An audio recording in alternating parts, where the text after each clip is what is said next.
This water looks unreal, but it's completely natural. Welcome to Maldives, one of the most beautiful island countries in the world.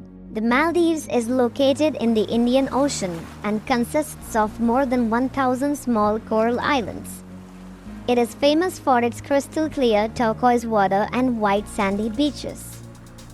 The water here is incredibly clear because the islands are made of coral sand, which reflects sunlight and gives the ocean its bright turquoise color. Many visitors say the Maldives looks even better in real life than in photos. The Maldives is known for its famous overwater villas. These houses are built directly above the ocean, allowing visitors to step straight into the sea from their rooms.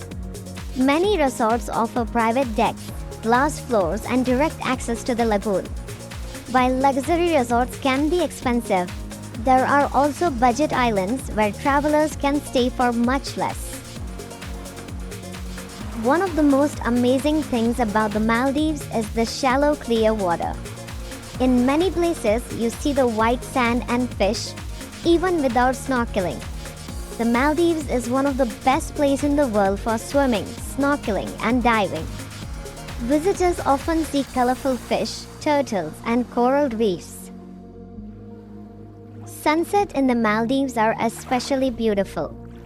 As the sun goes down, the sky turns orange and pink, while the water reflects the light. Many visitors consider the Maldives one of the most relaxing destinations on earth. The Maldives is truly a place that looks unreal, but exists in real life. Would you like to visit the Maldives someday? Let me know in the comments. And don't forget to like and subscribe to our channel for amazing travel destinations.